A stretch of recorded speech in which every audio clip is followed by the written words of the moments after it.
From the Conference Center at Temple Square in Salt Lake City, this is Du centre de conférence, c'est la 170e conférence de l'Église de Jésus-Christ des Saints des Derniers Jours. Les directeurs généraux et les officiers généraux de l'Église et la musique de cette session par le chœur du Tabernacle Mormon. This broadcast is furnished as a public service by Bonneville Communications. Any reproduction, recording, transcription, or other use of this program without written consent is prohibited.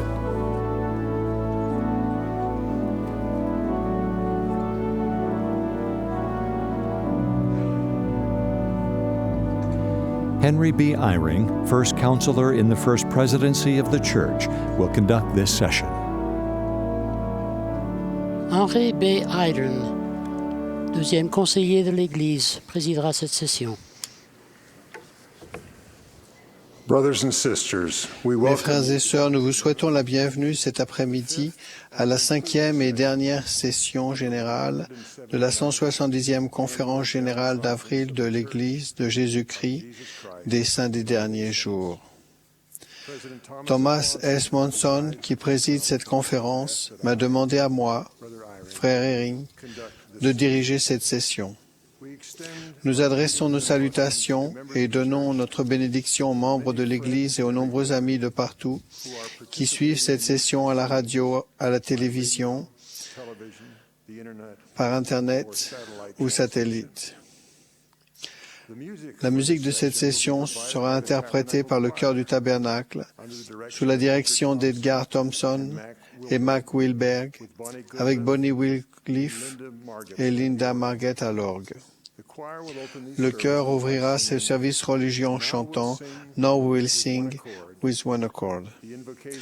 Ensuite, Spencer V. Jones des 70 fera la prière d'ouverture.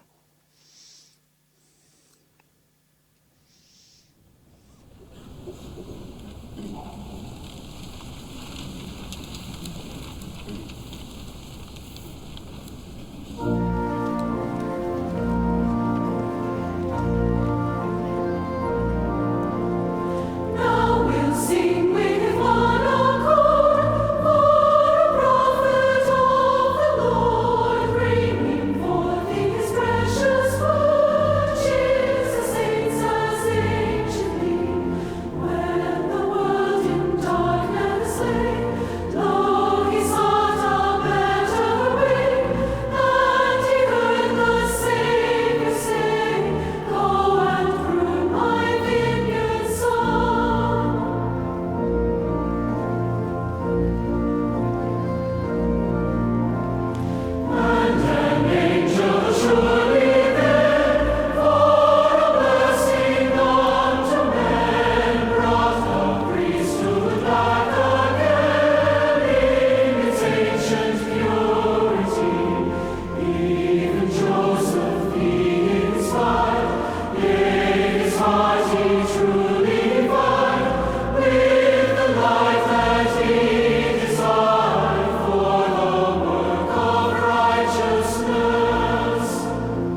Our beloved Father in heaven, Notre Père céleste bien-aimé, nous nous adressons à toi cet après-midi avec reconnaissance, reconnaissant de ton merveilleux plan qui nous a permis de venir sur Terre, de faire nos preuves, de pouvoir participer à des conférences, à des réunions telles que celle-ci.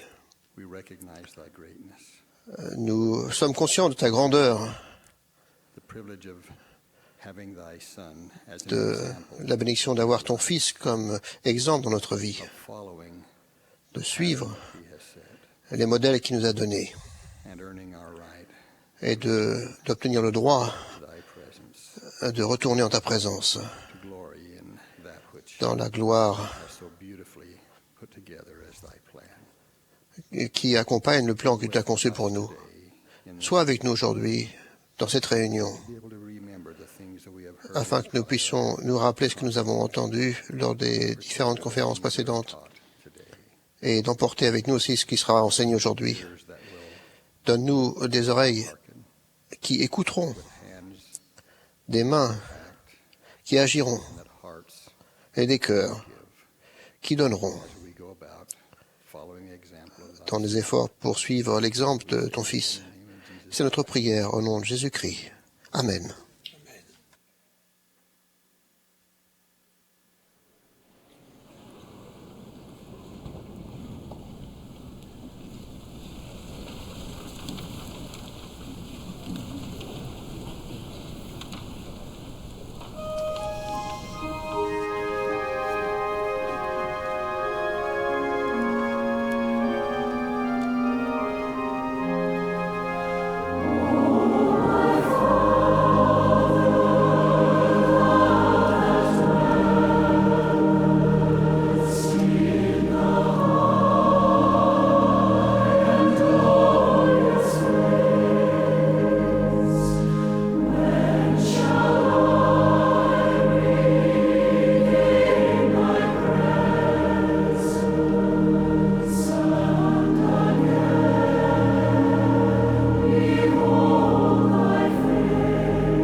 The choir has sung.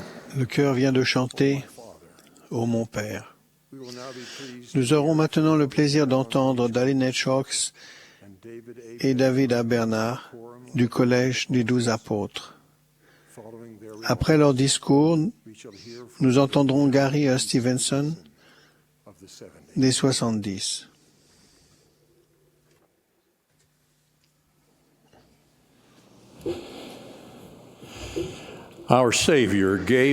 Notre Sauveur a fait le don de soi en servant de manière désintéressée. Il a enseigné que nous devons tous le suivre en renonçant à tout intérêt égoïste pour servir autrui. Si quelqu'un veut venir après moi, a-t-il dit, qu'il renonce à lui-même, qu'il se charge de sa croix et qu'il me suive. Car celui qui voudra sauver sa vie la perdra, mais celui qui la perdra à cause de moi la trouvera.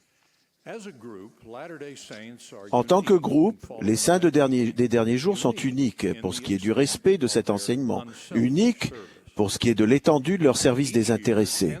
Chaque année, des dizaines de milliers de saints des derniers jours envoient leur candidature pour remplir une mission à plein temps.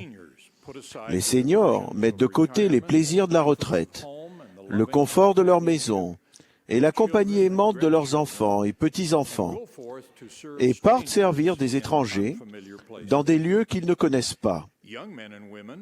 Les jeunes gens et les jeunes filles mettent leur travail et leurs études en attente et se rendent disponibles pour œuvrer là où on les envoie. Des centaines de milliers de membres fidèles participent au service désintéressé que nous appelons l'œuvre du Temple, qui n'a d'autre motif que l'amour et le service en faveur de nos semblables, vivants ou morts. Ce même service désintéressé est rendu par des légions de dirigeants et d'instructeurs dans nos pieux, nos paroisses et nos branches. Tout cela sans aucune rémunération au sens où l'entend le monde, mais par engagement à un service chrétien pour leurs semblables. Il n'est pas facile de renoncer à nos priorités et à nos désirs personnels. Il y a de nombreuses années, un nouveau missionnaire en Angleterre était frustré et découragé. Il écrivit chez lui en disant qu'il avait le sentiment de perdre son temps. Son père, homme sage, lui répondit « Oublie-toi et mets-toi au travail ». Le jeune Gordon B. Hinckley s'agenouilla et fit alliance avec le Seigneur d'essayer de s'oublier et de se consacrer totalement au service du Seigneur.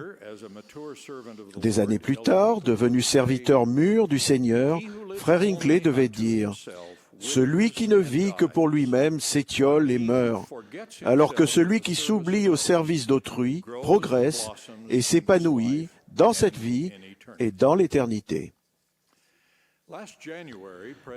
En janvier dernier, le président Monson a enseigné aux étudiants de l'université Brigham Young que leurs années d'études devaient comprendre la branche de la préparation spirituelle, notamment le service à autrui. Le président Monson a dit que la mission du maître était caractérisée par une attitude d'amour. Le président a ajouté, il a donné la vue aux aveugles, des jambes aux paralytiques et la vie aux morts. Quand nous serons face à notre Créateur, peut-être ne nous demanderons-t-on pas combien de postes as-tu détenus, mais combien de gens as-tu aidés. Le président Monson a conclu, en réalité, on ne peut jamais aimer le Seigneur tant qu'on ne l'a pas servi en servant son peuple. Un exemple bien connu de personnes qui se perdent au service d'autrui et qui n'est pas propre au sein des derniers jours est le sacrifice que les parents font pour leurs enfants. Les mères souffrent et perdent leur priorité et leur confort personnel pour porter et élever chaque enfant. Les pères modifient leur vie et leurs priorités pour subvenir aux besoins d'une famille. Le fossé qui sépare les gens qui veulent le faire de ceux qui ne le veulent pas s'élargit dans le monde d'aujourd'hui. L'un des membres de notre famille a récemment entendu dans un avion un jeune couple qui expliquait qu'il avait choisi d'avoir un chien plutôt que des enfants. Il disait « Les chiens posent moins de problèmes, ils ne répondent pas insolemment et l'on n'a jamais besoin de les priver de sortie. »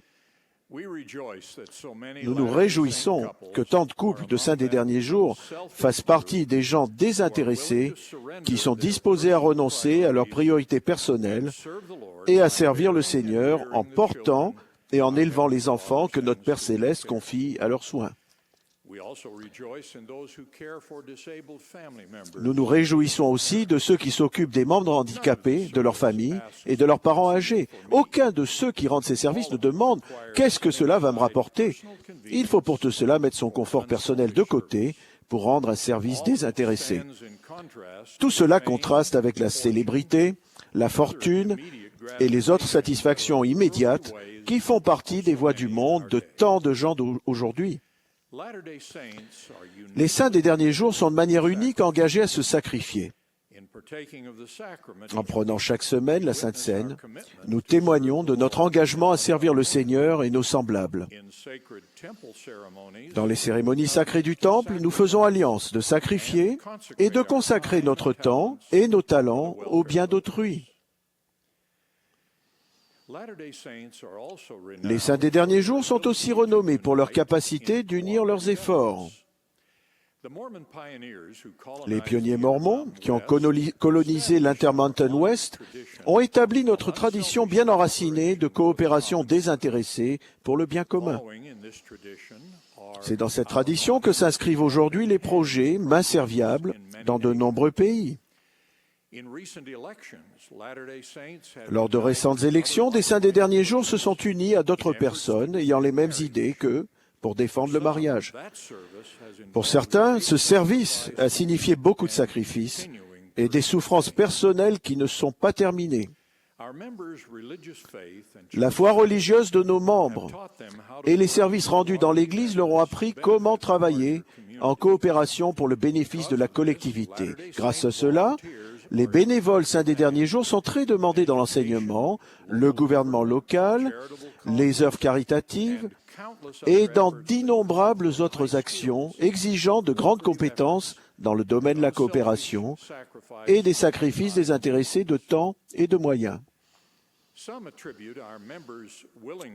Certains attribuent la disposition de nos membres à faire des sacrifices et leurs compétences dans le domaine de la coopération à l'efficacité de l'organisation de notre Église ou à ce que des esprits sceptiques appellent à tort l'obéissance aveugle. Aucune de ces explications n'est exacte. Aucun groupe extérieur copiant notre organisation ou appliquant l'obéissance aveugle ne pourrait reproduire ce qui a été accompli dans notre Église, ni les réalisations de ses membres. Notre disposition à faire des sacrifices et nos aptitudes en matière de coopération viennent de notre foi au Seigneur Jésus-Christ, des enseignements inspirés de nos dirigeants, des engagements que nous prenons et des alliances que nous contractons en connaissance de cause. Malheureusement, certains saints des derniers jours semblent laisser le service désintéressé à d'autres, choisissant à la place de mettre leurs priorités dans les principes et les valeurs du monde. Jésus nous a prévenus que Satan désire nous cribler comme le froment, ce qui signifie faire de nous des gens communs, comme tous ceux qui nous entourent. Par contre, Jésus a enseigné que nous qui le suivons devons être précieux et uniques, le sel de la terre et la lumière du monde, pour briller devant tous les hommes.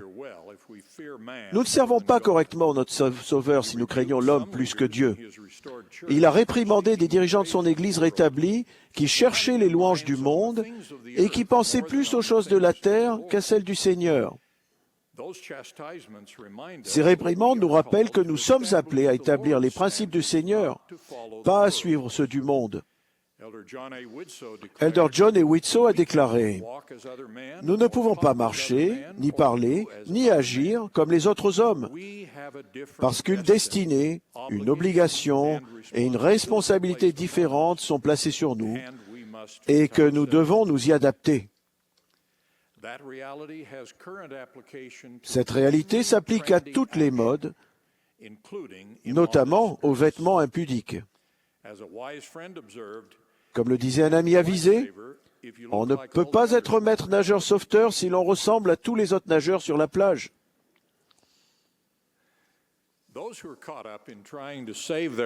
Les gens qui essayent de sauver leur vie en recherchant les louanges du monde rejettent en fait l'enseignement du Sauveur, selon lequel le seul moyen de sauver notre vie éternelle est de nous aimer les uns et les autres et de nous perdre dans le service. C.S. Lewis a expliqué cet enseignement du Sauveur. Je cite, « Dès l'instant où vous avez un moi, la possibilité existe que vous vous mettiez en premier lieu, voulant être au centre de tout, voulant en fait être Dieu. Tel fut le péché de Satan. Et c'est ce péché-là qu'il enseigna au genre humain. Certains pensent que la chute de l'homme était liée au sexe, mais c'est une erreur. Ce que Satan a mis dans la tête de nos lointains ancêtres, c'est qu'ils pouvaient être comme des dieux, capables d'agir tout seuls, comme s'ils s'étaient créés eux-mêmes, être leur propre maître, s'inventer une sorte de bonheur à eux, en dehors de Dieu, séparément de Dieu. De cette tentative sans espoir est sortie la longue et terrible histoire de l'homme essayant de trouver à Dieu un substitut qui le rendra heureux. Fin de citation. L'égoïste pense plus à plaire à l'homme, particulièrement à lui-même, qu'à plaire à Dieu. Il ne considère que ses besoins et ses désirs. Il suit sa propre voie et son propre Dieu, dont l'image est à la ressemblance du monde. Ce genre de personne se déconnecte des promesses de l'alliance de Dieu et de l'amitié et de l'aide des mortels dont nous avons tous besoin à notre époque difficile. Par contre, si nous nous aimons et nous servons comme le Sauveur l'a enseigné, nous restons connectés à nos alliances et à notre entourage. Nous vivons à une époque où le sacrifice est totalement démodé, où les forces extérieures qui ont appris à nos ancêtres la nécessité de coopérer de manière désintéressée ont diminué. Quelqu'un a qualifié notre époque de génération du moi, époque d'égoïsme, où tout le monde semble se demander « qu'est-ce que cela va m'apporter ?» Même certains qui devraient être plus avisés, semblent se forcer pour se faire bien voir des gens qui se moquent et qui sont dans le grand et spacieux édifice, identifiés dans la vision comme étant l'orgueil du monde. L'aspiration profane de notre époque est d'obtenir quelque chose pour rien. Le mal antique, qu'est la cupidité, montre son visage dans la revendication. J'ai droit à ceci ou à cela du fait de ce que je suis. Fils ou fille, citoyen, victime ou membre d'un autre groupe. Le sentiment que quelque chose nous est dû est généralement égoïste. Il réclame beaucoup et donne peu ou rien. Sa notion même nous pousse à chercher, à nous élever au-dessus de notre entourage. Cela nous détache de la norme divine équitable, de la récompense. qui veut que lorsqu'on obtient une bénédiction de Dieu, c'est par l'obéissance à la loi sur laquelle cette bénédiction repose. Les effets de la cupidité et de la revendication des droits sont manifestes dans les bonis de plusieurs millions de dollars de certains cadres d'entreprise. Mais les exemples sont plus répandus que cela. La cupidité et le sentiment que quelque chose nous est dû ont également alimenté les emprunts irréfléchis généralisés et le consumérisme excessif qui sont à l'origine des crises financières qui menacent d'engloutir le monde. Les jeux de hasard sont encore un exemple de cupidité et d'égoïsme.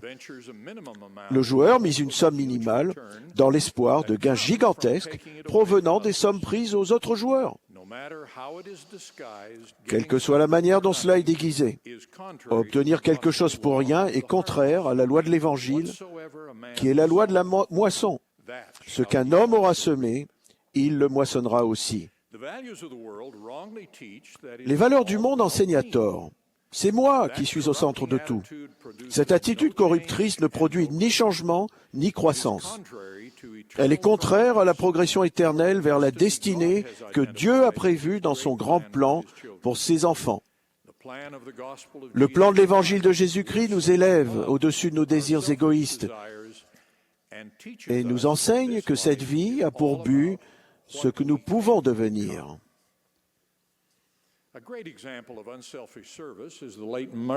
La défunte Mère Teresa de Calcutta a été un grand exemple de service désintéressé.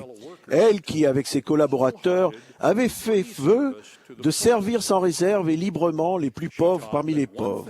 Elle enseignait qu'une chose nous assurera toujours les cieux, les actes de charité et de bonté dont nous aurons rempli notre vie.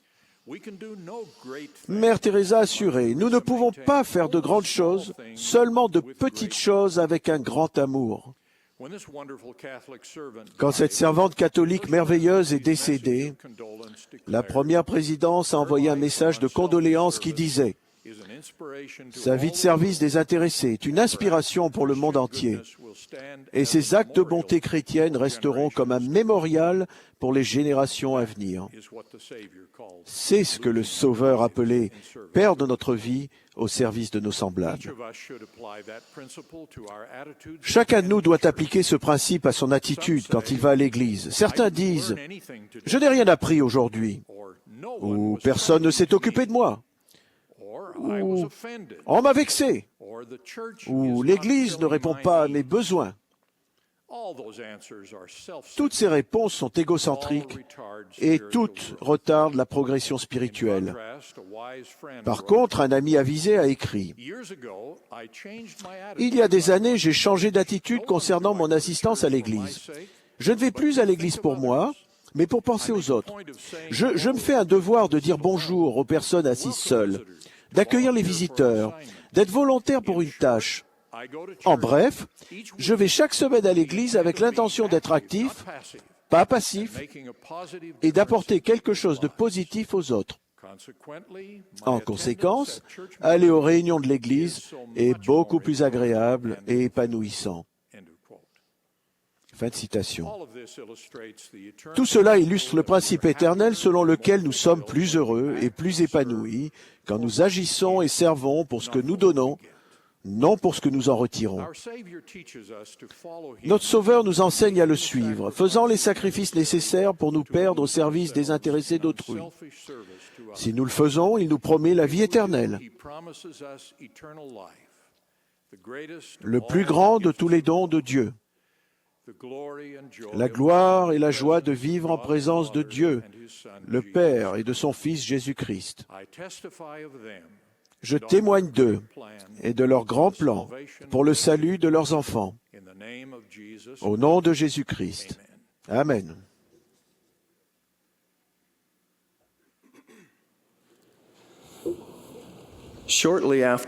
Peu après avoir été appelé coprésident de Pew en 1987, j'ai parlé à un ami qui avait récemment été relevé de cet appel. Au cours de notre conversation, je lui ai demandé de ce qu'il pourrait m'enseigner sur la façon de devenir un bon président de Pew. Sa réponse a profondément influencé mon service et mon ministère par la suite. Mon ami m'a dit qu'il avait été appelé comme servant du temple Peu après sa relève, il a ajouté « Je regrette de ne pas avoir été servant du temple avant d'avoir été président de Pieux.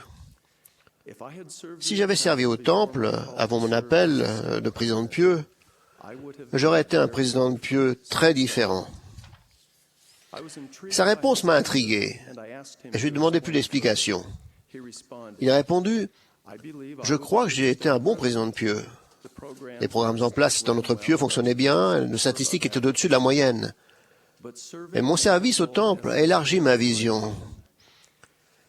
Si j'étais appelé comme président de Pieux aujourd'hui, j'insisterais principalement sur la dignité nécessaire pour recevoir les alliances du temple et le respect de ces alliances. Je m'efforcerais de mettre la préparation pour le temple au centre de tout ce que nous faisons. Je m'y prendrais mieux pour conduire les saints à la maison du Seigneur. Cette brève conversation avec mon ami m'a aidé, lorsque j'étais président de Pieux, à enseigner sans cesse l'importance éternelle des ordonnances du temple, des alliances du temple et du culte au temple, et en témoigner. Le désir le plus profond de notre présidence a été que chaque membre du Pieux reçoive les bénédictions du temple, soit digne d'avoir une recommandation à l'usage du temple et l'utilise souvent. Mon message aujourd'hui concerne principalement les bénédictions du temple, et je prie pour que le Saint-Esprit illumine notre esprit, touche notre cœur et témoigne de la vérité à chacun de nous. Joseph Smith, le prophète, a déclaré qu'à toutes les époques, le but divin du rassemblement du peuple de Dieu est de construire des temples, afin que ses enfants reçoivent les plus hautes ordonnances et obtiennent ainsi la vie éternelle. Ce rapport essentiel entre le principe du rassemblement et la construction de temples est souligné dans le livre de Mormon. Voici, le champ était mûr, et vous êtes bénis, car vous avez lancé la fautille, et vous avez moissonné de toutes vos forces. Oui, vous avez travaillé tout le jour. Et voyez le nombre de vos gerbes. Et elles seront rassemblées dans les greniers, afin de ne pas être gaspillées. Dans cette analogie, les gerbes représentent les membres de l'Église nouvellement baptisés. Les greniers sont les saints temples. Neil Maxwell a expliqué, je cite, « Quand nous baptisons, nous devons clairement voir au-delà des fonds baptismaux jusqu'au saint temple. Le grand grenier dans lequel ces gerbes doivent être rassemblées est le saint temple. » Fin de citation. Cette instruction éclaircit et souligne l'importance des ordonnances et des alliances sacrées du temple. Elles sont là pour que les gerbes ne soient pas gaspillées. Oui, elles ne seront pas couchées par la tempête au dernier jour. Oui, elles ne seront pas non plus déchirées par un tourbillon. Mais lorsque la tempête viendra, elles seront rassemblées en leur lieu propre, afin que la tempête ne puisse pénétrer jusqu'à elles. Oui, elles ne seront pas non plus chassées par des vents impétueux, là où l'ennemi trouve bon les transporter. Dallin Oach a expliqué que lorsque nous revelons nos alliances du baptême en prenant les emblèmes de la Sainte Seine, je cite, « Nous ne témoignons pas que nous prenons sur nous le nom de Jésus-Christ. Nous témoignons que nous voulons le faire. » Le fait que nous témoignons seulement notre disposition à le faire suggère que quelque chose d'autre doit se passer avant que nous prenions véritablement son nom sur nous, dans le sens ultime et plus important. Fin de citation. L'alliance du baptême envisage clairement un ou des événements futurs et porte notre regard vers le temple. Dans la révélation moderne, le Seigneur dit que les temples sont des maisons construites sans son nom. Dans la prière de consécration du temple de Kirtland, Joseph Smith, le prophète, a demandé au Père ce qui suit, que tes serviteurs sortent de cette maison, armés de ton pouvoir, et que ton nom soit sur eux. Il a également demandé une bénédiction sur son peuple, sur qui son nom serait mis dans cette maison. Et lorsque le Seigneur est apparu dans le temple de Kirtland et qu'il l'a accepté comme sa maison, il a déclaré, « Car voici, j'ai accepté cette maison, et mon nom sera ici, et je me manifesterai avec miséricorde à mon peuple dans cette maison. » Ces Écritures nous aident à comprendre que le fait de prendre sur nous le nom de Jésus-Christ commence dans les eaux du baptême et continue et s'amplifie dans la maison du Seigneur. Lorsque nous nous tenons dans les eaux du baptême, notre regard se porte vers le temple. Lorsque nous prenons la Sainte Seine, notre regard se porte vers le temple.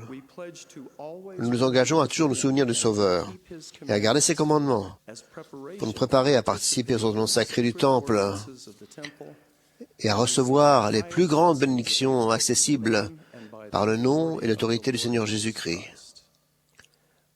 Ainsi, dans les ordonnances du Saint-Temple, nous prenons plus complètement sur nous le nom de Jésus-Christ. Et cette plus grande prêtrise, la prêtrise de Melchizedek, administre l'Évangile et détient la clé du ministère du royaume. Oui, la clé de la connaissance de Dieu. C'est pourquoi le pouvoir de la divinité se manifeste dans ces ordonnances. Et sans ces ordonnances et l'autorité de la prêtrise, le pouvoir de la divinité ne se manifeste pas aux hommes dans la chair. Nous vivons à une époque où de nombreux temples sont construits dans le monde, et l'adversaire est sûrement bien conscient du nombre croissant de temples qui se trouvent maintenant sur la terre. Comme toujours, la construction et la consécration de ces bâtiments sacrés sont accompagnés de l'opposition des ennemis de l'Église, ainsi que des critiques mal avisées de certains membres de l'Église. Cet antagonisme n'est pas nouveau. En 1861, alors que le temple de Salt Lake City était en construction, Brigham Young a donné au saint l'encouragement suivant, je cite, « Si vous voulez que ce temple soit construit, mettez-vous au travail et faites tout ce que vous pouvez. » Certains disent, « Je n'aime pas faire cela, car nous n'avons jamais commencé à construire le temple sans que les cloches de l'enfer ne commencent à sonner. Je veux les entendre sonner de nouveau. Toutes les tribus de l'enfer seront en mouvement. Mais d'après vous, qu'est-ce que cela vous donnera? Vous avez vu chaque fois ce que cela a donné. » Fin de citation. Nous, saints fidèles, avons été fortifiés par l'adversité, et nous sommes les bénéficiaires des tendres miséricordes du Seigneur. Nous sommes allés de l'avant, avec la promesse suivante du Seigneur. Je ne souffrirai pas que mes ennemis détruisent mon œuvre. Oui, je leur montrerai que ma sagesse est plus grande que la ruse du diable. Pendant de nombreuses années, ma femme et moi avons reçu des hommes et des femmes qui faisaient des discours aux veillées de l'université Brigham Young en Idaho.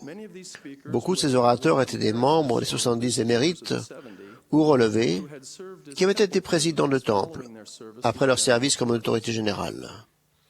Quand nous parlions avec ces vaillants dirigeants, je leur posais toujours la question suivante. Qu'avez-vous appris en tant que président de temple que vous auriez aimé mieux comprendre lorsque vous étiez autorité générale? J'ai découvert dans leurs réponses un thème récurrent que je résumerai comme suit. Je comprends mieux la protection que nos alliances du temple nous permettent d'avoir et ce que signifie faire une offrande acceptable par le culte au temple. Il y a une différence entre les membres qui vont à l'église, payent la dîme et se précipitent de temps en temps au temple pour une session, et ceux qui rendent fidèlement et de manière suivie leur culte au temple. La ressemblance de leurs réponses m'a beaucoup impressionné. Toutes leurs réponses à ma question portaient sur le pouvoir protecteur des ordonnances et des alliances que l'on peut faire dans la maison du Seigneur. Leurs réponses rappelaient précisément les promesses contenues dans la prière de consécration faite pour le temple de Kirtland en 1836.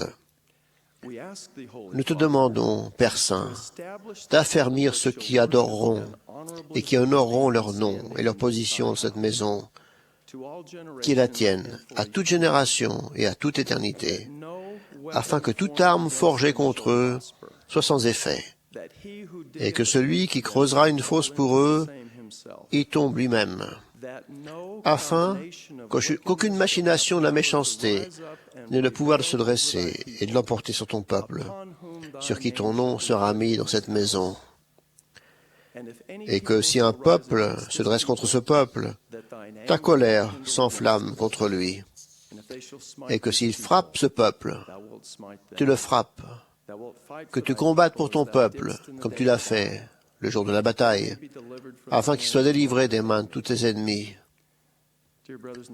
Mes frères et sœurs, réfléchissez à ces versets à la lumière de la fureur actuelle de l'adversaire et de ce que nous avons dit à propos de notre disposition à prendre sur nous le nom de Jésus-Christ et de la protection promise aux personnes qui honorent leur nom et leur position dans le Saint-Temple. Il est important de noter que ces bénédictions de l'Alliance sont pour toutes les générations et pour toute l'éternité. Je vous invite à étudier souvent ces Écritures et à méditer, à l'aide de la prière, sur les implications qu'elles ont dans votre vie et pour votre famille. Nous ne devons pas être surpris par les efforts de Satan pour contrarier ou discréditer le culte et l'œuvre du Temple.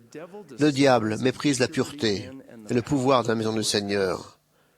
Et la protection accessible à chacun de nous grâce aux ordonnances des alliances du Temple est un grand obstacle au dessein malveillant, maléfique de Lucifer. L'exode de Nauvoo de septembre 1946 a causé des tribulations inimaginables au sein des derniers jours fidèles. Beaucoup ont cherché refuge dans les camps situés le long du Mississippi. À Winter Quarters, lorsqu'il a appris dans quelles conditions se trouvaient ces réfugiés, Brigham Young a immédiatement envoyé une lettre à Council Point, de l'autre côté du fleuve, pour inciter les frères à aider et leur rappeler l'alliance qu'ils avaient faite dans le temple de Nauvoo. Il a fait cette recommandation, je cite, « C'est maintenant qu'il faut travailler. Que le feu de l'alliance que vous avez faite dans la maison du Seigneur brûle dans votre cœur comme une flamme inextinguible. » Fin de citation. Quelques jours plus tard, des chariots roulaient vers l'est pour secourir les saints en difficulté. Qu'est-ce qui a donné tant de force à ces premiers saints? C'était le feu de l'alliance du Temple qui brûlait dans leur cœur. C'était leur engagement à adorer et à honorer leur nom et leur position dans la maison du Seigneur. Nous rencontrons actuellement et rencontrerons encore de grandes oppositions à l'œuvre du Seigneur. Mais comme les pionniers qui ont trouvé le lieu que Dieu leur avait préparé, nous pouvons prendre courage et nous recouvrir du bouclier, sachant que Dieu sera notre soutien. Aujourd'hui, des temples, qui sont des endroits sacrés d'ordonnance et d'alliance, d'édification et de refuge contre la tempête, parsèment le monde entier. Le Seigneur a déclaré, « Je dois rassembler mon peuple, afin que le bon grain soit mis en sécurité dans les greniers, pour posséder la vie éternelle et être couronné de gloire céleste. » Beaucoup d'enfants, de jeunes filles et de jeunes gens entendent ma voix. Je les supplie d'être dignes, d'être fermes et d'attendre avec impatience ce jour où ils recevront les ordonnances et les bénédictions du Temple. Certaines des personnes qui m'entendent auraient dû recevoir les ordonnances de la maison du Seigneur, mais elles ne les ont pas encore reçues. Quelle qu'en soit la raison, quel que soit le temps écoulé, je vous invite à entreprendre les préparatifs spirituels nécessaires pour recevoir les bénédictions accessibles uniquement dans le Saint-Temple. Rejetez les choses de votre vie qui vous en empêchent. Recherchez les choses qui ont une importance éternelle. Certaines des personnes qui m'entendent ont reçu les ordonnances du Temple et, pour des raisons diverses, ne sont pas retournées dans la maison du Seigneur depuis pas mal de temps. Je vous en prie, repentez-vous, préparez-vous et faites tout ce que vous devez faire pour pouvoir retourner adorer dans le Temple et vous rappeler et honorer plus pleinement vos alliances sacrées. Certaines des personnes qui m'entendent détiennent une recommandation à l'usage du Temple en cours de validité et s'efforcent dignement d'utiliser. Je vous félicite de votre fidélité et de votre dévouement. Je rends solennellement témoignage que le feu de l'Alliance brûlera dans le cœur de tous les membres fidèles de cette Église qui adoreront et honoreront leur nom et leur position dans cette maison. Jésus-Christ est notre Rédempteur et Sauveur. Il vit et dirige les affaires de son Église par la révélation qu'il donne à ses servants oints. J'en rends témoignage au nom sacré de Jésus-Christ. Amen.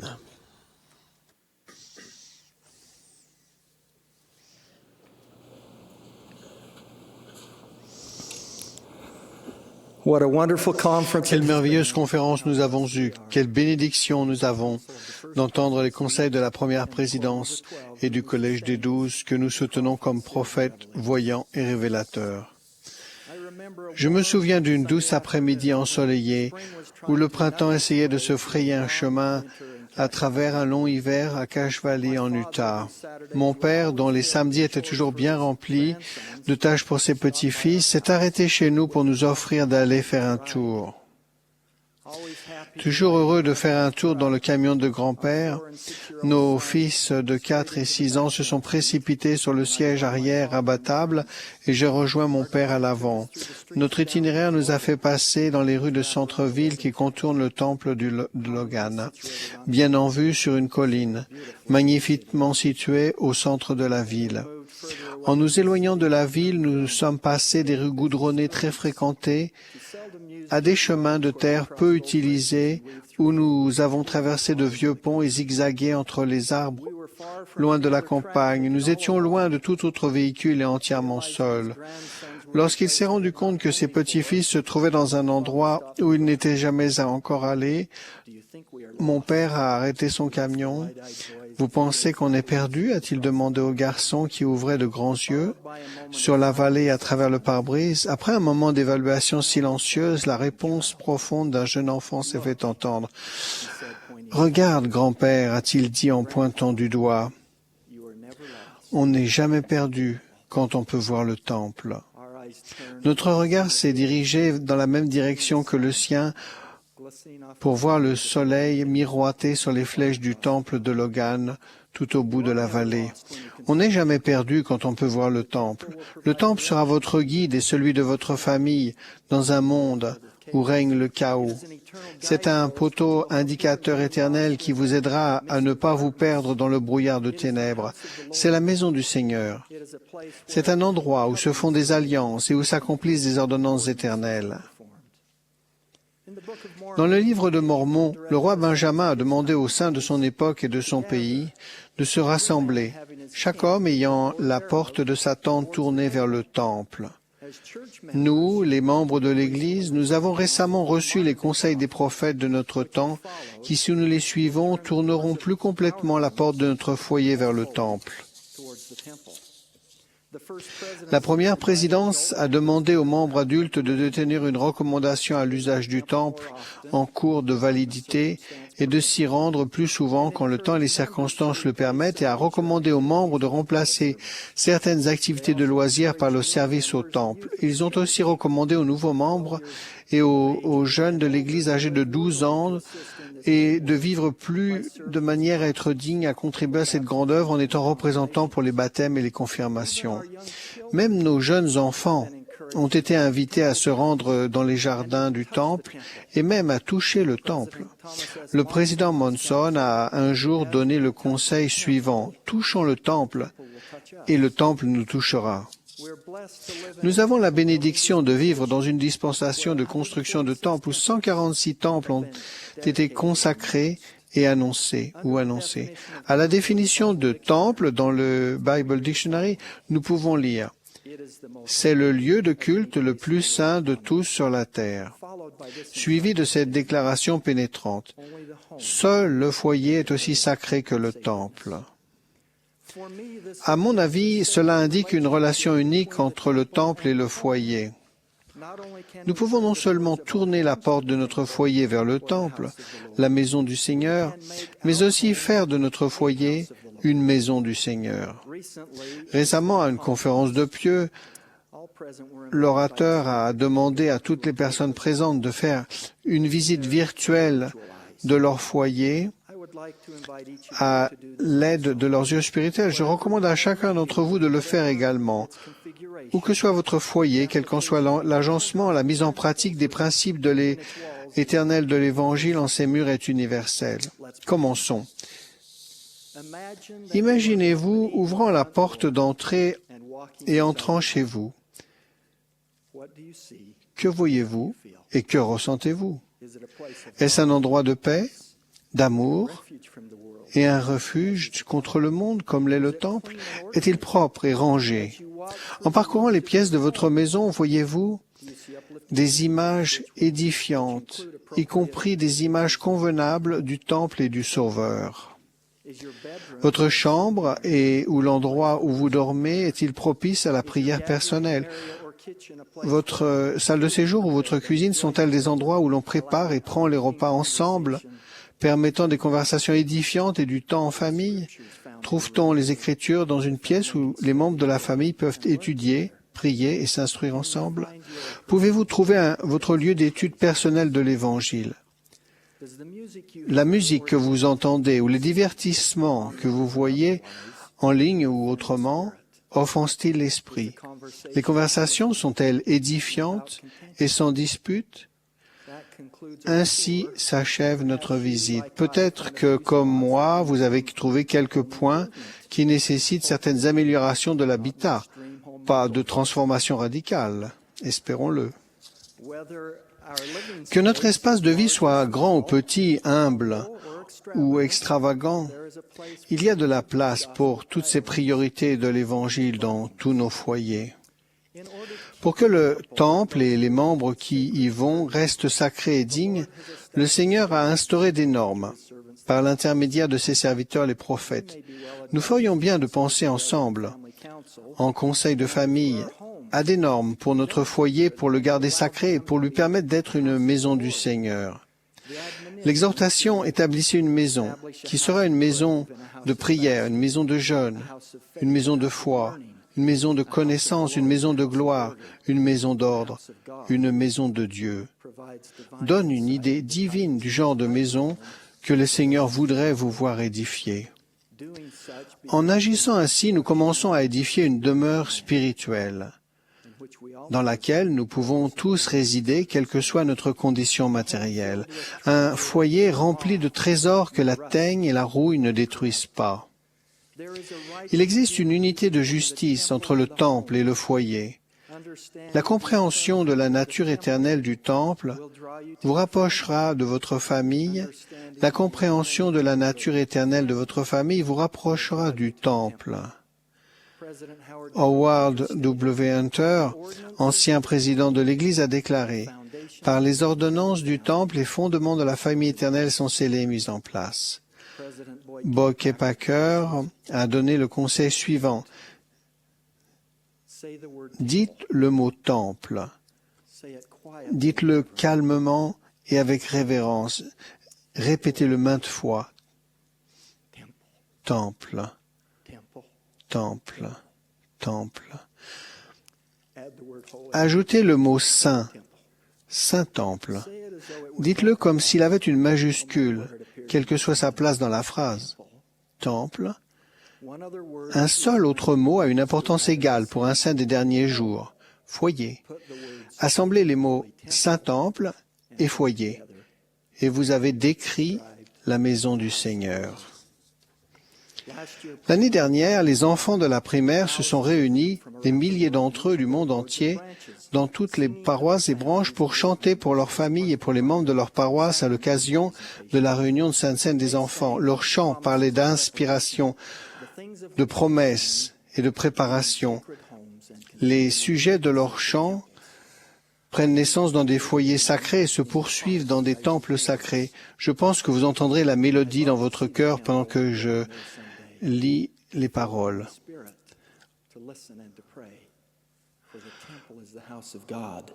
Oh, j'aime voir le temple un jour là-bas. J'irai pour ressentir l'Esprit Saint, écouter, prier, car le temple est la maison de Dieu. L'amour, la paix y règne. Je suis jeune et peux m'y préparer. C'est mon devoir suprême. Oh, j'aime voir le temple. Un jour j'y entrerai. Je promettrai au Père d'obéir et d'aider, car le temple est cet endroit sacré où sont fidèles, sont unis ensemble à jamais en famille éternelle. Boyd K. Packer a déclaré « Le but ultime de tout ce que nous enseignons est d'unir parents et enfants dans la foi au Seigneur Jésus-Christ, pour qu'ils soient heureux en famille, scellés par le mariage éternel, liés à toutes les générations de leur famille et assuré de l'exaltation dans la présence de notre Père céleste. Je vous témoigne que la mise en pratique de ces principes vous aidera à tourner la porte de votre foyer vers le temple, la maison du Seigneur, et vous permettra plus complètement de faire de votre foyer sacré une maison du Seigneur. Je termine là où j'ai commencé, par les paroles d'un enfant innocent. On n'est jamais perdu quand on peut voir le temple. J'y ajoute mon témoignage de la nature sacrée de notre foyer et des temples du Seigneur. Je sais que Dieu est notre Père céleste aimant. Je témoigne que Jésus-Christ vit et qu'il est notre Sauveur et Rédempteur, et qu'il y a encore eu des prophètes autorisés à utiliser toutes les clés de la prêtrise depuis Joseph Smith jusqu'à Thomas S. Monson. Je le fais au nom sacré de Jésus-Christ. Amen.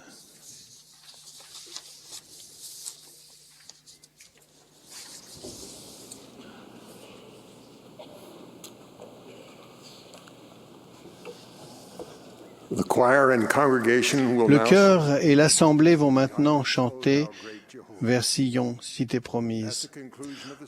Ensuite, José A. Teixeira et Michael Watson, des 70, nous adresseront la parole et seront suivis par Elton Perry du Collège des 12 apôtres.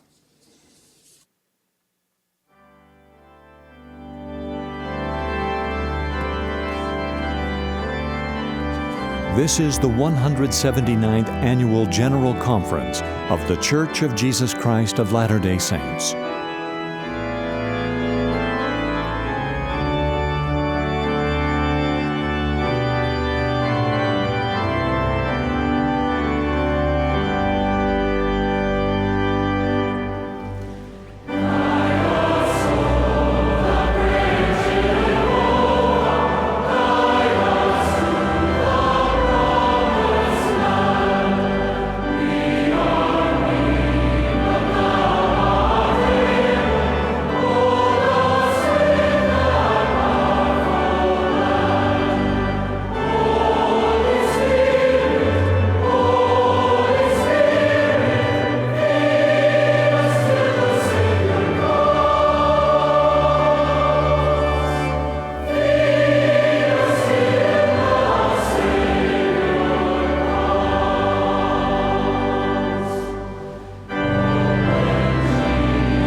Dear brothers and sisters, our Heavenly Father has a Notre plan. Père céleste a un plan pour nous, un plan du bonheur.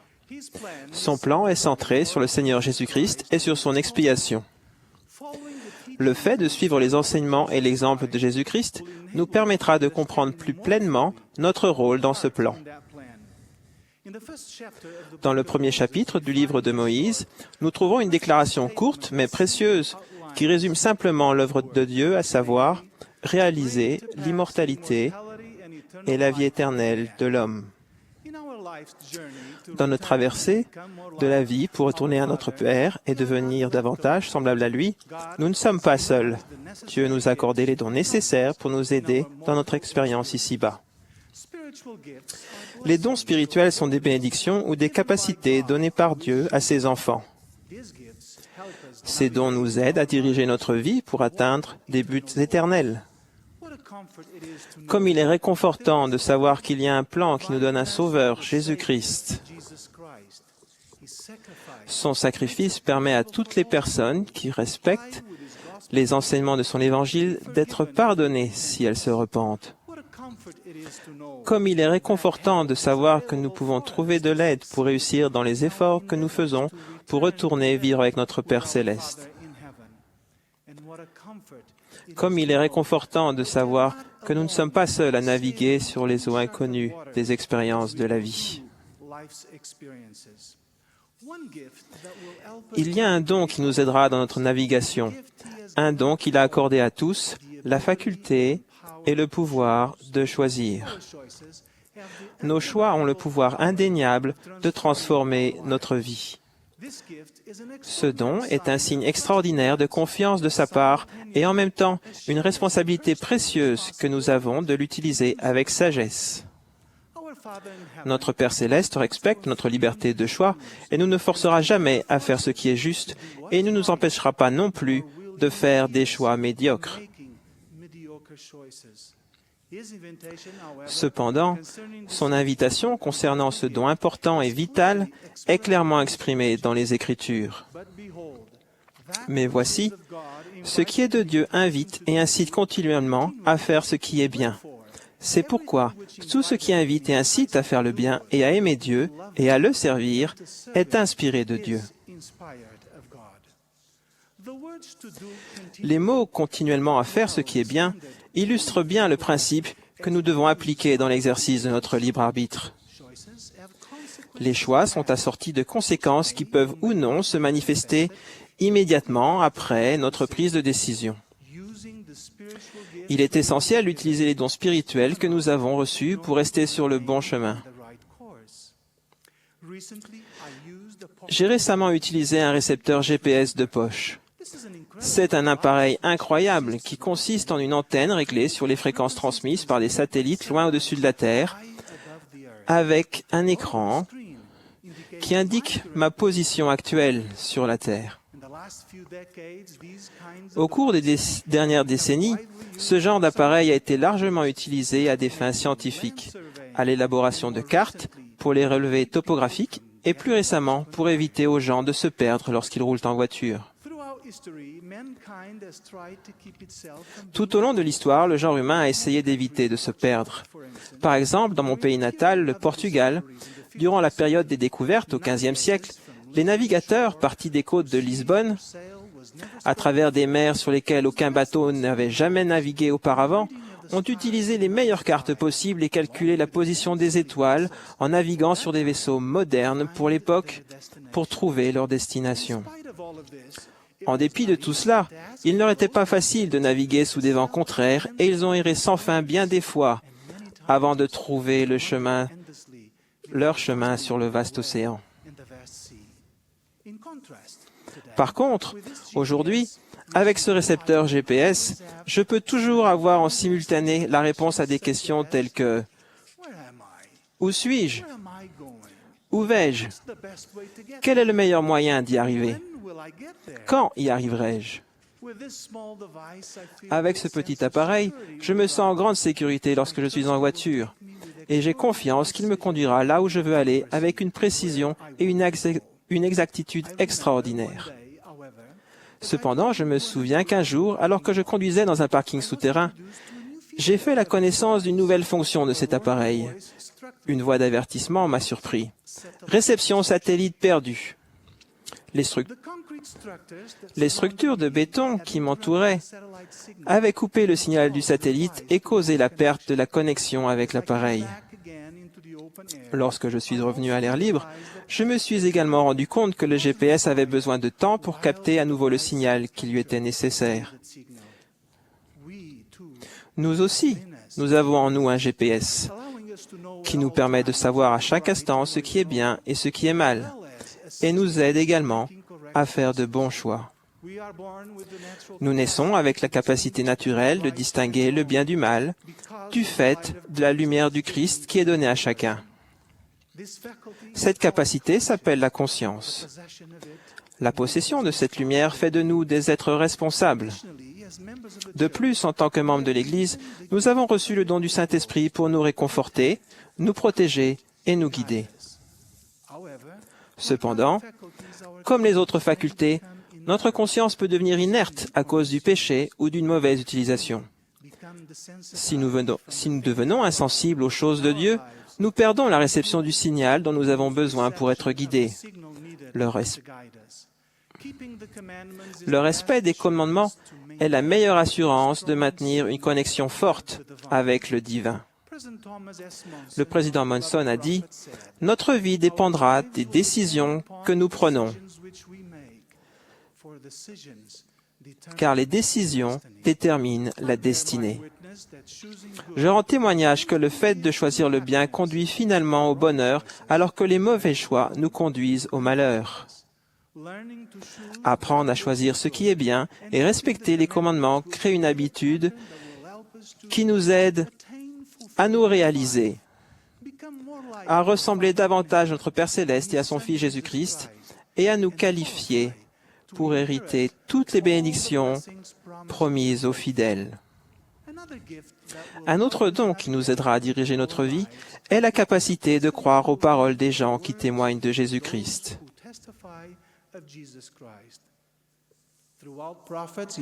Par l'intermédiaire des prophètes de toutes les époques, y compris de la nôtre, Dieu a révélé son plan du bonheur pour les personnes et pour les familles. Les gens qui suivent les prophètes reçoivent les bénédictions que Dieu a promises.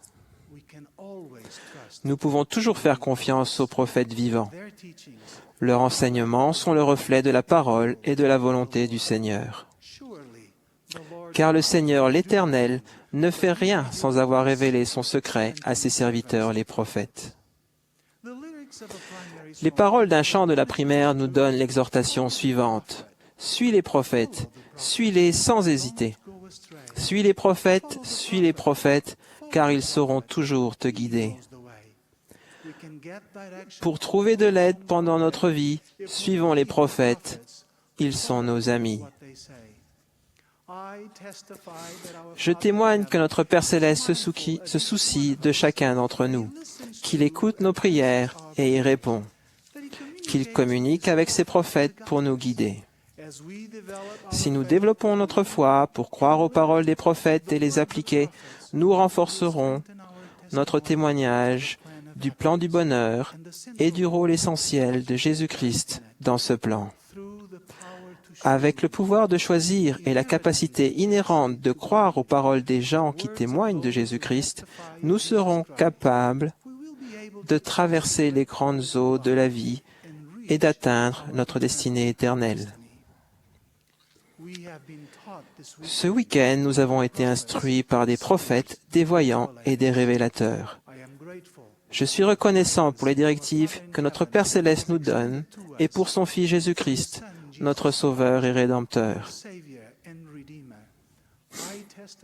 Je témoigne qu'il vive et qu'il nous aime, et qu'en suivant les enseignements que nous avons reçus, nous ferons de bons choix.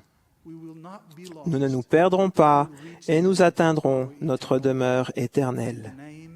Au nom de Jésus-Christ, Amen.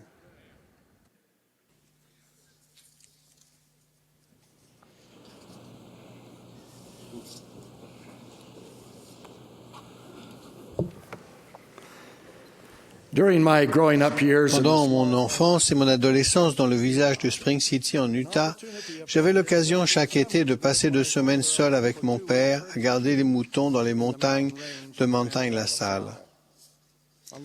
Un jour, le brouillard y était si épais qu'on ne voyait plus sa main si l'on tendait le bras devant soi et la nuit approchait.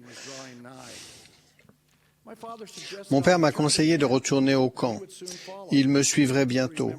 Je me souviens de lui avoir demandé comment je réussirais à trouver le camp dans le brouillard. Il m'a simplement dit, « Laisse la bride sur le cou du cheval et elle t'amènera au camp. » Suivant son conseil, j'ai relâché les rênes et, ayant encouragé le cheval, je me suis mis en route.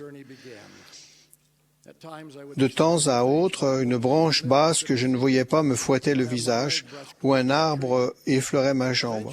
Enfin, le cheval s'est arrêté et j'ai aperçu la silhouette du camp. Il peut arriver que nous ne réussissions pas à voir immédiatement devant nous le chemin que nous souhaitons, mais la sagesse des gens qui nous ont précédés, combinée à celle de ceux qui sont encore avec nous, nous guidera si nous les suivons. Laissons prendre les rênes. Comprends-tu ce que tu lis? Demanda Philippe à quelqu'un qui sondait les Écritures avec diligence. Celui-ci répondit par une question. Comment le pourrais-je si quelqu'un ne me guide? La réponse à ces questions pénétrantes est donnée par les prophètes des temps passés qui ont enseigné l'importance de sonder les Écritures. Avec la promesse, quiconque garde précieusement ma parole ne sera pas séduit.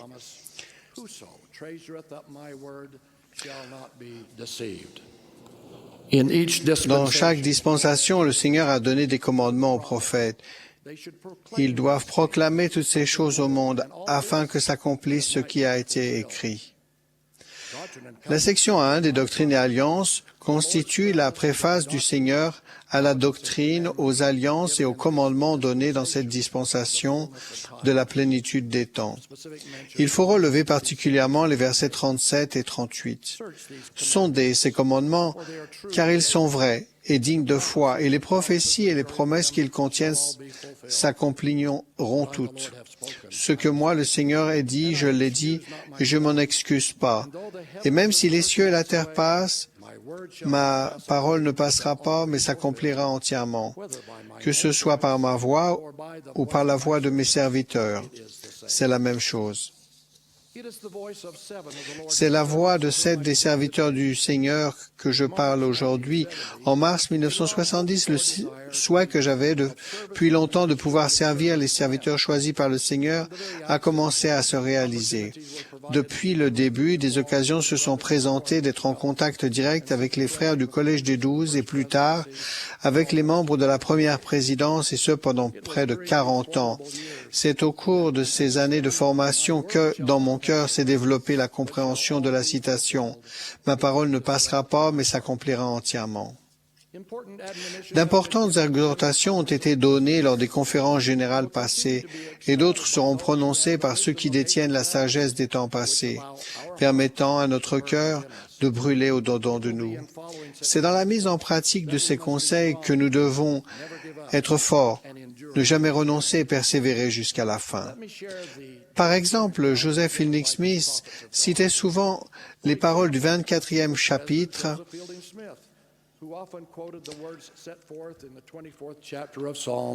au 24e chapitre des Psaumes où une question est posée. Une question est donnée, une bénédiction est promise aux fidèles. La question, qui pourra monter à la montagne de l'Éternel? Qui s'élèvera jusqu'à son lieu saint? La réponse, celui qui a les mains innocentes et le cœur pur, celui qui ne livre pas son âme au mensonge et qui ne jure pas pour tromper. La promesse, il obtiendra la bénédiction de l'Éternel, la miséricorde du Dieu de son salut. Lors d'une conférence générale, Harold Billy nous conseillait de prêter l'oreille aux paroles et aux commandements que le Seigneur donnera par l'intermédiaire de son prophète. Peut-être n'aimerez-vous pas ce qui vient de l'autorité de l'Église. Peut-être cela sera-t-il en contradiction avec vos opinions politiques, vos idées sociales, ou peut-être cela gênera-t-il votre vie en société. Mais si nous écoutons ces choses, comme si elles sortaient de la bouche du Seigneur lui-même avec patience et foi, la promesse est que le Seigneur Dieu dispersera les pouvoirs des ténèbres devant nous et ébranlera les cieux pour notre bien et pour la gloire de son nom. Avant son décès en décembre 1973, le président Lee, s'adressant à un groupe composé d'employés de l'Église et de leurs familles, a posé cette question après avoir fait un historique du programme d'entraide de l'Église. Croyez-vous que ces prophètes savaient de quoi ils parlaient? Plus tard, dans le même discours, au cours du conseil donné par les frères d'être sur nos gardes contre la permissivité, envahissant le foyer par la littérature et les émissions de télévision inconvenantes, il a demandé: êtes-vous si proches des frères que vous ne les considérez non comme des prophètes, mais comme des hommes simples qui simplement se disent qu'un tel conseil pourrait être une bonne chose? Spencer W. Kimball, dans ses écrits, nous a donné les paroles réconfortantes qu'il y a un miracle du pardon et que Dieu pardonne. Dans un autre contexte, au sujet des épreuves inattendues que nous risquons d'affronter, le président Kimball nous a donné un avertissement. Si nous avons reçu individuellement le pouvoir de modifier certains tournants de la vie, aurions-nous modifié les événements de la prison de Carthage qui ont occasionné la mort de Joseph Smith, le prophète, et chose plus importante encore, avec ce pouvoir sans limite, aurions-nous fait au moment décisif de Gethsémane, en entendant toutefois que ma volonté ne se fasse pas, mais la tienne? Chaque matin, lors de la réunion de la première présidence, les frères prient à tour de rôle. J'ai toujours aimé entendre prier le président Benson. Ses prières étaient presque entièrement de reconnaissance et non de demande de bénédiction. Au sujet de l'autre témoin de Jésus-Christ, le président Benson répétait les paroles de Joseph Smith, que le livre de Mormon était le plus correct de tous les livres de la terre et la clé de voûte de notre religion, et qu'un homme se rapprocherait davantage de Dieu en suivant les préceptes que par n'importe quel autre livre. Il nous exhortait à suivre le Sauveur qui a dit « Regardez-moi vers moi et persévérez jusqu'à la fin et vous vivrez. Car à celui qui persévère jusqu'à la fin, je donnerai la vie éternelle. » Pendant ces 9 mois de service en tant que président de l'Église, nous sommes tous tombés amoureux de la bonté innée de Howard W. Hunter, qui a demandé aux membres de l'Église « Toujours accorder plus d'attention à la vie et à l'exemple du Seigneur Jésus-Christ, surtout à l'amour, à l'espérance et à la compassion dont il a fait preuve. Faire du temple du Seigneur le grand symbole de l'appartenance à l'Église et le cadre céleste de leurs alliances les plus sacrées, ajoutant « Mon vœu le plus cher est que chaque membre de l'Église soit digne d'aller au temple. » Le président Hinckley a déclaré « Je n'ai pas parlé personnellement à tous les prophètes de ces dispensations. Je n'ai pas connu Joseph Smith, le prophète. Je ne l'ai pas entendu parler non plus. Cependant, mon grand-père, qui dans sa jeunesse vivait à Nauvoo, l'a entendu et a témoigné de la divinité de son appel de grand prophète de ces dispensations. Le président Hinckley a rendu témoignage de la première vision lorsque le jeune Joseph Smith est allé prier dans un bosquet et a reçu sa réponse par révélation de Dieu le Père et du Fils. La passion du président Hinckley pour la construction des temples et pour l'œuvre sacrée qui s'y accomplit sera l'étoile polaire que nous pourrons tous suivre. Notre prophète bien-aimé, Thomas S. Monson, a ressouligné le désir ardent de la première présidence qui, en 1839, a donné la directive que nous devrions constamment suivre. Aujourd'hui encore, c'est de votre diligence, de votre persévérance et de votre fidélité, de la justesse, de la doctrine que vous prêchez, des préceptes moraux que vous avancez et pratiquez, que dépend la destinée du genre humain. C'est le président Monson que nous soutenons comme prophète voyant et révélateur et qui sert de protecteur à la veuve, à l'orphelin et à tous les nécessiteux. Il a vraiment mis en pratique dans sa vie le modèle du Maître et le désir sincère de toujours être à son service. C'est le président Monson, qui est le porte-parole du Seigneur, dont nous exhorte à suivre les conseils et les directives. Dans un sens très réel, le Maître nous parle par l'intermédiaire de son prophète. Je sais que c'est vrai et je l'ai consigné dans les réunions des frères. Ayant été instruit au pied des prophètes actuels et de ces témoins modernes que j'ai connus et aimés, je témoigne en toute sincérité que si nous, membres de l'Église, prêtons l'oreille aux paroles et aux commandements que le Seigneur a donnés aux prophètes des Testaments et qui sont suivis par le prophète du Seigneur de nos jours encore, nous comprendrons plus parfaitement que le Seigneur l'Éternel ne fait rien sans révélation secrète à ses serviteurs les prophètes. Je rends solennellement témoignage de ces vérités, que Dieu est dans les cieux et que Jésus est le Christ et que cette Église, l'Église de Jésus-Christ des saints des derniers jours, a des prophètes, voyants et révélateurs pour nous guider. au nom sacré de Jésus-Christ. Amen.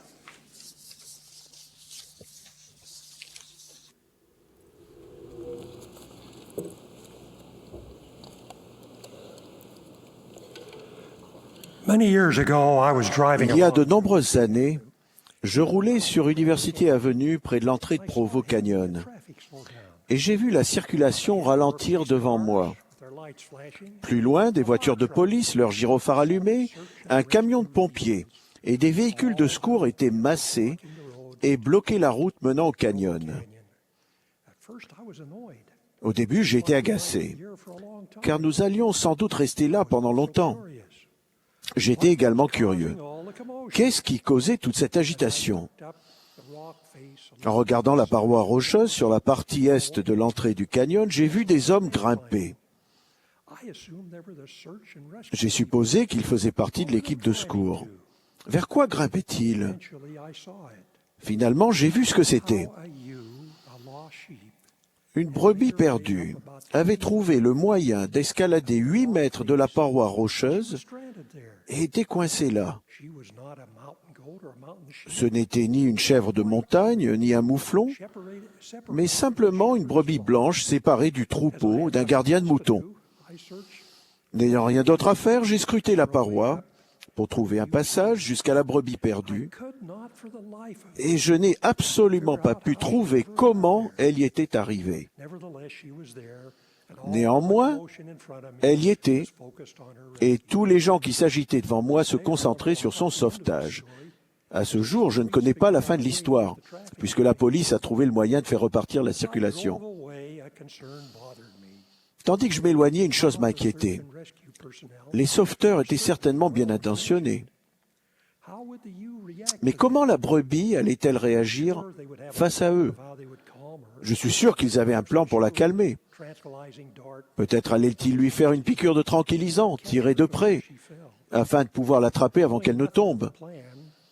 Ne connaissant rien de leur plan, mais sachant un peu comment réagissent les animaux lorsqu'ils sont coincés par des inconnus, je m'inquiétais des chances de réussite de leur opération de sauvetage. Et puis je me suis demandé, où est le berger? C'était certainement lui qui avait la meilleure chance d'approcher de la brebis sans l'effaroucher. La situation nécessitait la voix apaisante et la main secourable du berger, mais il semblait introuvable. Il arrive parfois que nous, membres de l'Église, nous soyons introuvables, tout comme ce berger. Réfléchissez un instant à ce que le président Monson a dit aux présidents de mission nouvellement appelés lors de leur séminaire en 2008. Il a dit « Rien ne peut remplacer un programme de prosélytisme axé sur les membres. Le porte-à-porte ne le remplacera pas. Les questions miracles ne le remplaceront pas. Un programme axé sur les membres est la clé du succès et il fonctionne partout où nous l'avons essayé. » Vu sous cet angle, les membres missionnaires, vous et moi, sont les bergers. Et les missionnaires à plein temps, comme l'équipe de secours, essayent d'accomplir quelque chose qui leur est presque impossible de réaliser seuls. Les missionnaires à plein temps vont certainement continuer à faire de leur mieux. Mais ne serait-ce pas mieux si vous et moi étions prêts à accomplir une œuvre qui est légitimement la nôtre et pour laquelle nous sommes mieux équipés, puisque nous connaissons personnellement les gens qui sont perdus et ont besoin d'être secourus. Je vais me concentrer sur 3 injonctions aux membres de l'Église qui se trouvent dans les Doctrines et Alliances. Chacune d'elles nous recommande de ne pas être introuvables lorsque des amis, des voisins et des membres de la famille ont besoin de notre aide. Ceux qui se sont éloignés, les non-pratiquants, devraient en faire partie. Nous devrions tous être de meilleurs membres missionnaires. À la section 88, verset 81 des Doctrines et Alliances, il est dit « Et il convient que quiconque a été averti, avertisse son prochain. » J'ai eu le plaisir de me rendre dans de nombreux pieux de l'Église pour encourager le développement de missions de paroisse. Cela a été une expérience très enrichissante et spirituelle pour moi. J'ai découvert dans ces voyages, et un sondage récent l'a confirmé, que plus de la moitié des gens aux États-Unis et au Canada ne connaissent pas ou peu nos pratiques et nos croyances. Je suis certain que le pourcentage serait bien plus élevé dans d'autres parties du monde.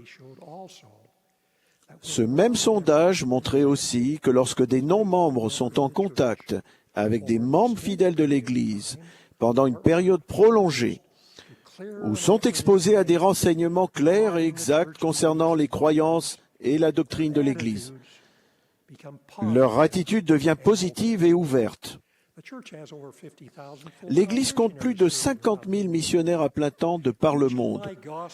Prêcher mon Évangile a contribué à faire d'eux les meilleurs instructeurs de l'Évangile de Jésus-Christ que nous ayons jamais eu dans l'histoire de l'Église. Malheureusement, la plupart de nos missionnaires à plein temps passent plus de temps à essayer de trouver des gens qu'à les instruire. Je considère nos missionnaires à plein temps comme des ressources éducatives sous-exploitées. Si vous et moi trouvions plus de gens à instruire pour les missionnaires à plein temps et les libérions pour passer plus de temps à instruire les gens que nous trouvons, il commencerait à se produire de grandes choses. Nous perdons une occasion en or de faire grandir l'Église lorsque nous attendons que les missionnaires à plein temps avertissent nos voisins au lieu de le faire nous-mêmes.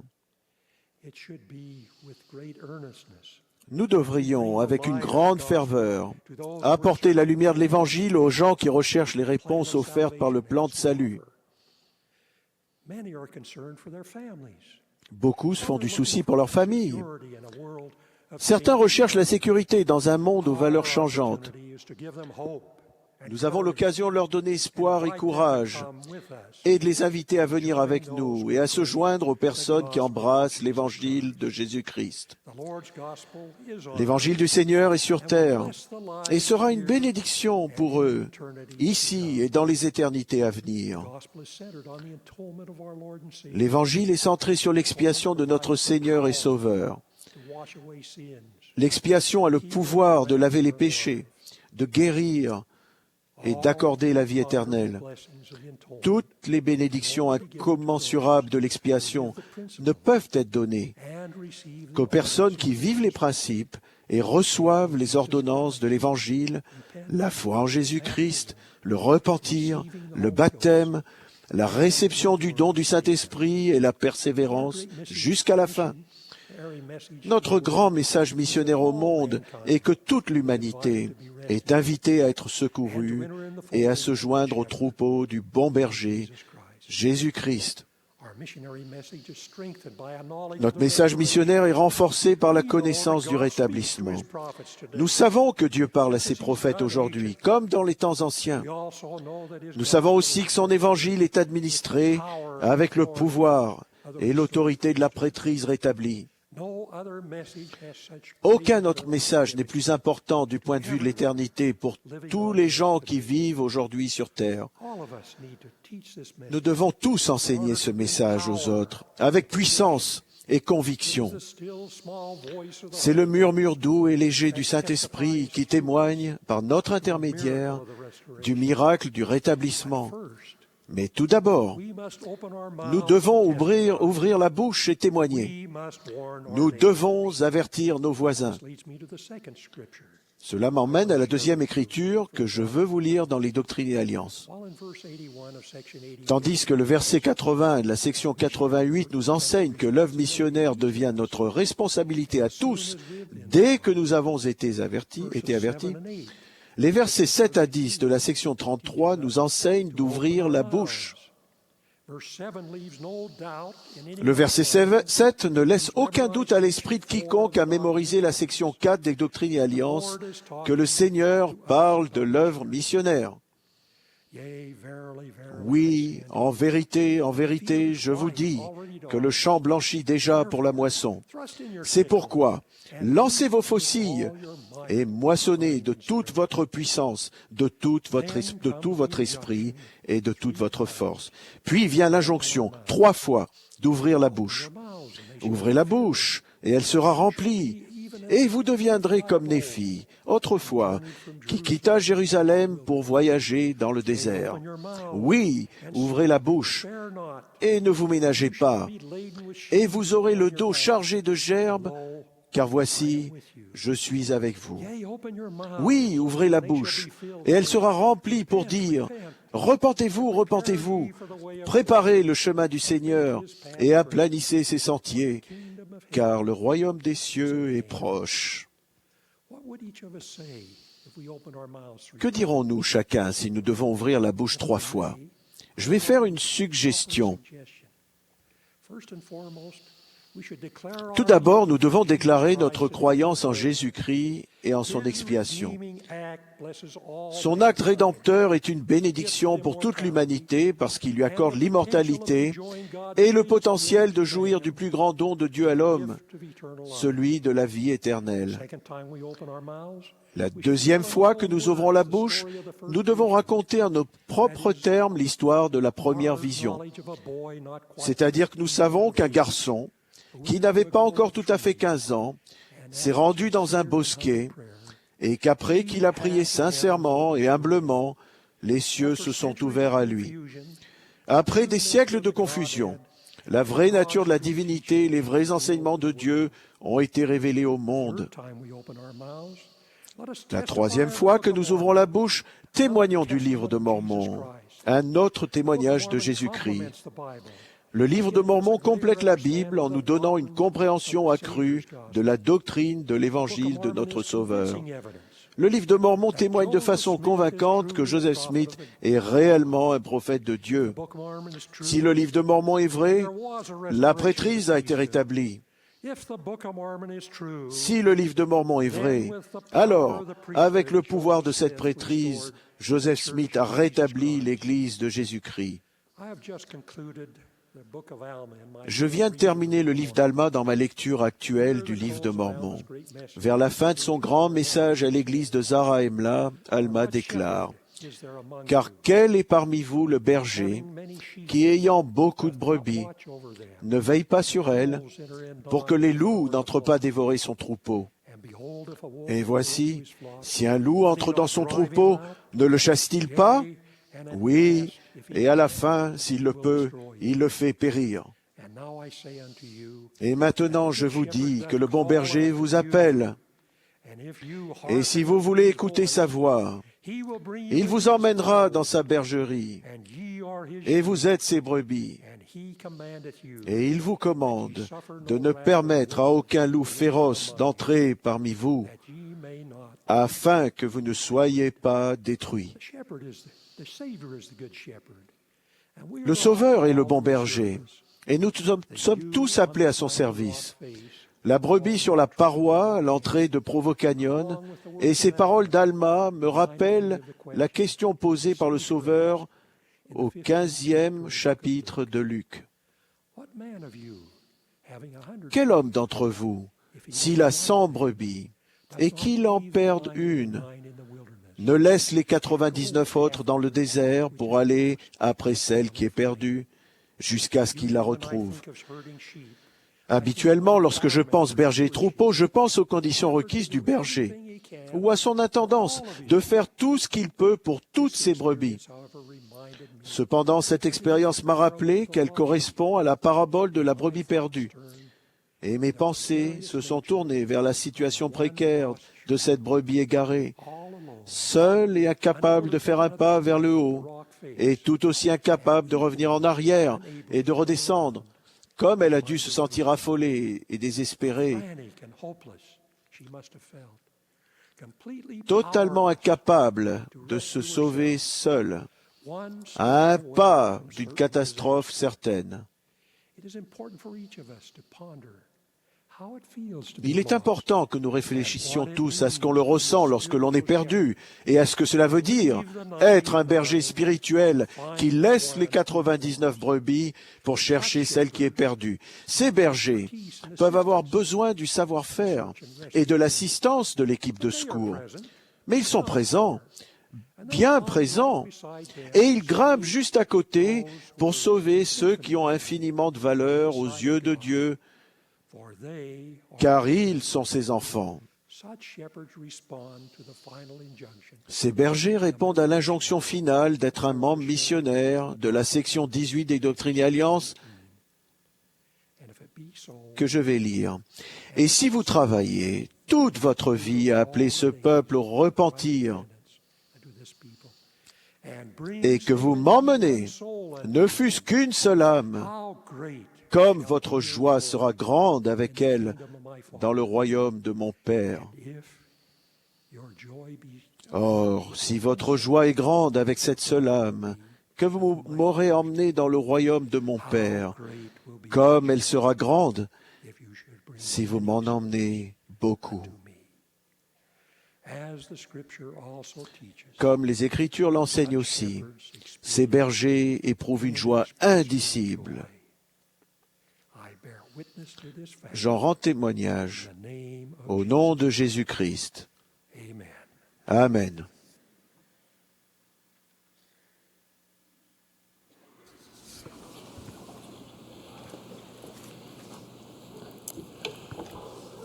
As we conclude the conference, we express À appreciation. la fin de cette conférence, nous remercions le chœur du Tabernacle, le chœur combiné des instituts de la région de Salt Lake et le chœur de la prêtrise de l'Université Brigham Young, ainsi que leur directeur et organiste, et de la belle musique inspirante qu'ils ont interprétée.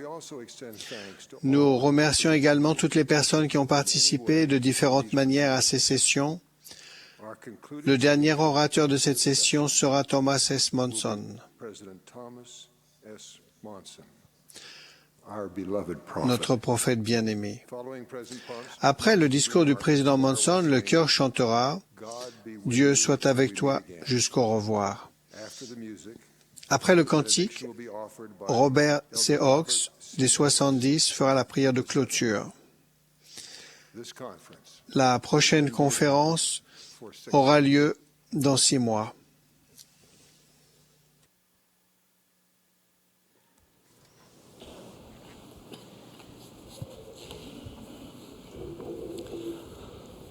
Mes chers frères et sœurs, mon cœur déborde de joie et de reconnaissance et je suis profondément touché à la fin de cette magnifique conférence générale.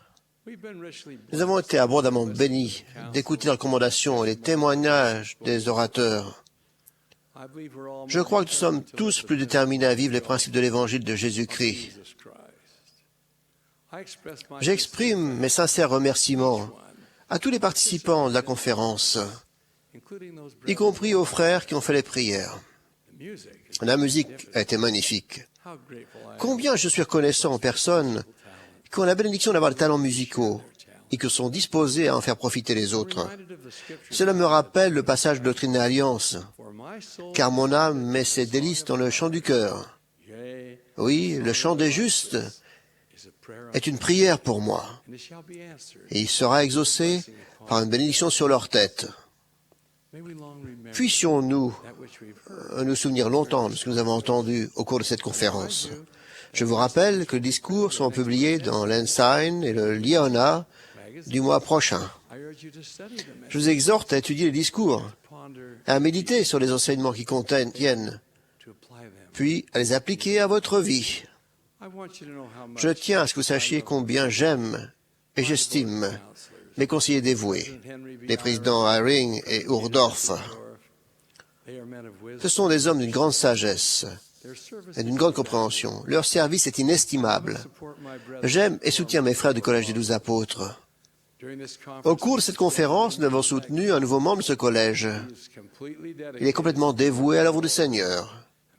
Et je témoigne qu'il est l'homme que notre Père Céleste veut à ce poste en ce moment. J'exprime mon amour aux membres des 70 et de l'épiscopat président. Ils servent avec altruisme et une grande efficacité. Je rends également hommage aux officiers généraux des auxiliaires. Conformément à notre politique de roulement, nous avons soutenu des nouvelles présidents généraux des jeunes gens et de l'école du dimanche. Nous nous faisons une joie de travailler avec ces frères. Nous remercions les frères qui ont été relevés de ces postes à cette conférence, qui ont servi avec une grande fidélité.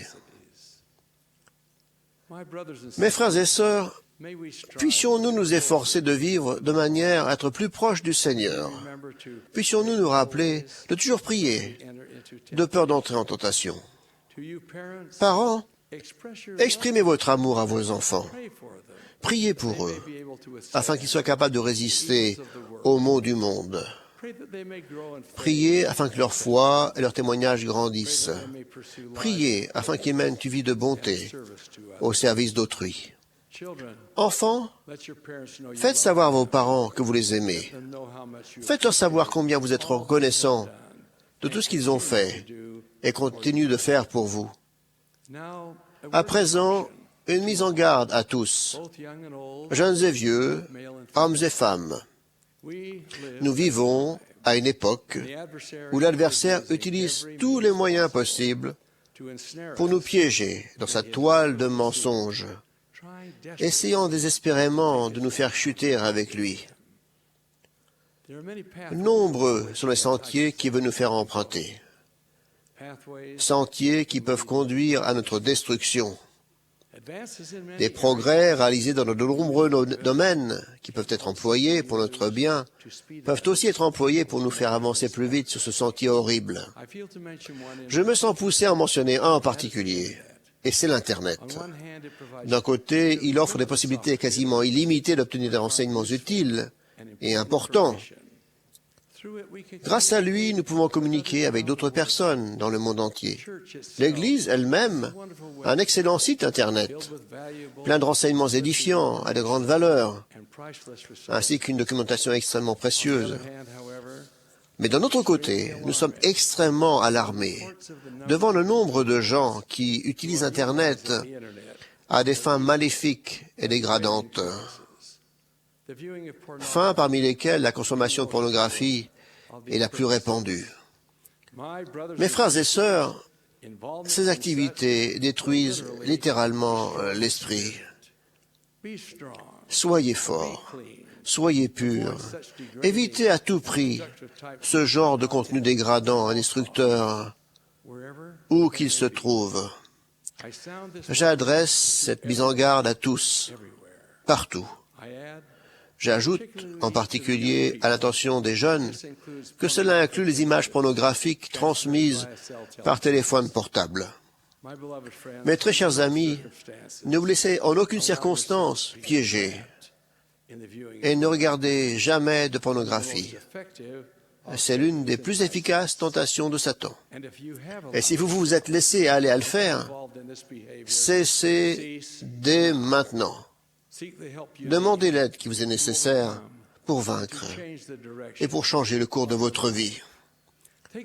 Prenez les mesures nécessaires pour revenir sur le chemin étroit et resserré. Puis, restez-y. Puissions-nous dire, comme Josué autrefois, « Choisissez aujourd'hui qui vous voulez servir.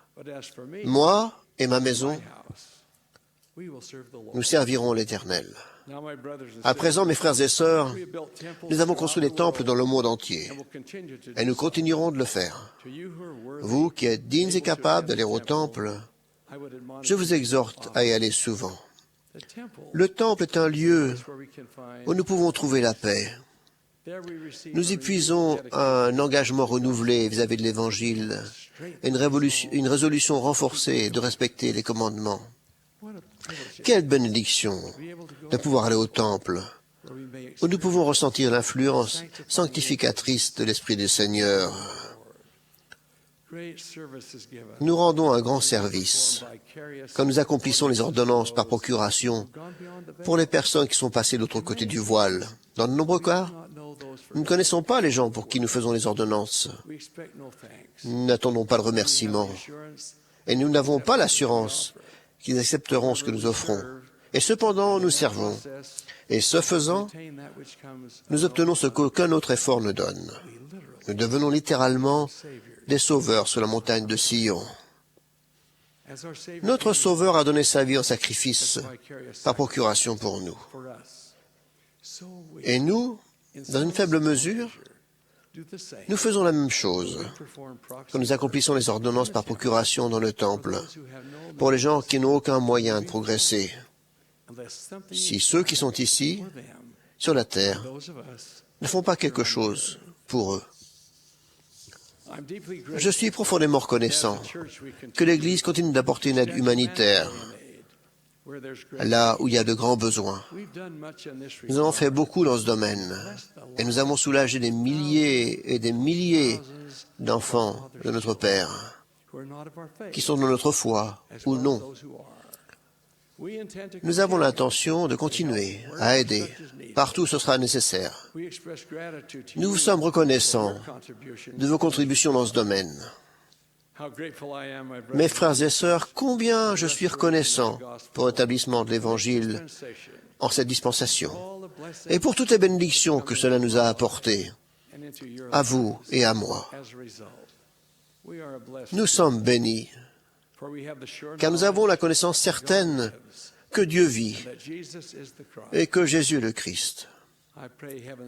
Que les bénédictions du ciel vous soient accordées, que votre foyer soit rempli d'harmonie et d'amour. Puissiez-vous constamment nourrir votre témoignage, afin qu'il soit pour vous une protection contre l'adversaire. Moi, votre humble serviteur, je désire de tout mon cœur faire la volonté de Dieu, le servir et vous servir. Ainsi donc, mes frères et sœurs, la conférence est terminée. Soyons prudents en rentrant chez nous. Je vous aime. Je prie pour vous. Je vous demande de vous souvenir de moi et de toutes les autorités générales dans vos prières. Jusqu'à ce que nous revoyions dans 6 mois, je demande au Seigneur de vous accorder ses bénédictions à tous. Au nom de Jésus-Christ, notre Seigneur, notre Sauveur. Amen.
Our Father, who art in heaven, Notre Père qui es aux cieux,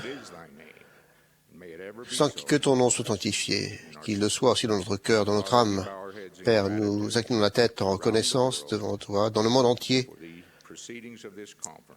d'avoir pu assister à cette conférence où nous a été rappelées des vérités éternelles sur lesquelles nous pouvons édifier notre vie.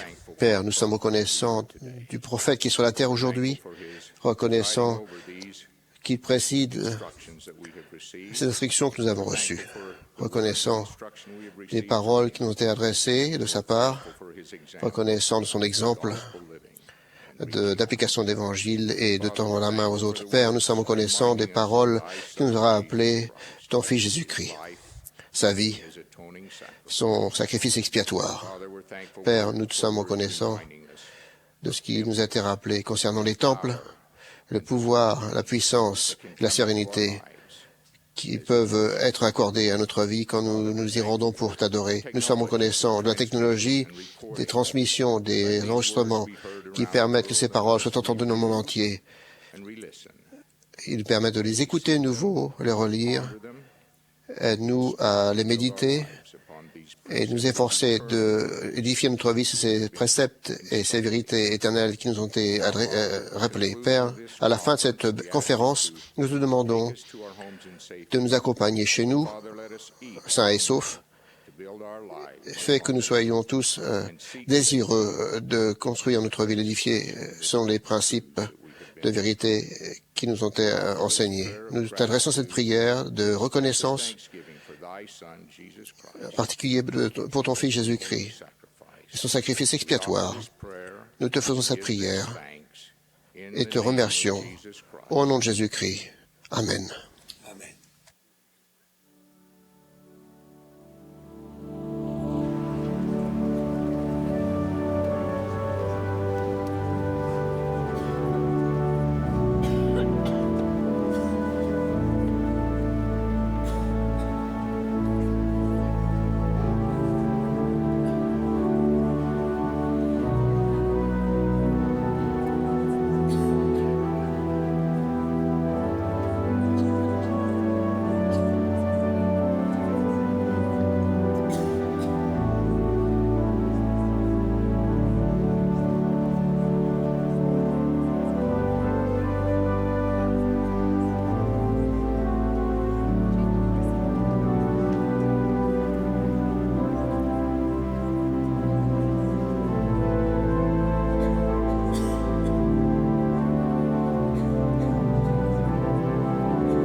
Vous venez d'assister à la 179e conférence générale d'avril de l'Église de Jésus-Christ, des Saints des derniers jours. Les orateurs étaient choisis parmi les autorités générales et les officiers généraux de l'Église. La musique était interprétée par le chœur du Tabernacle mormon.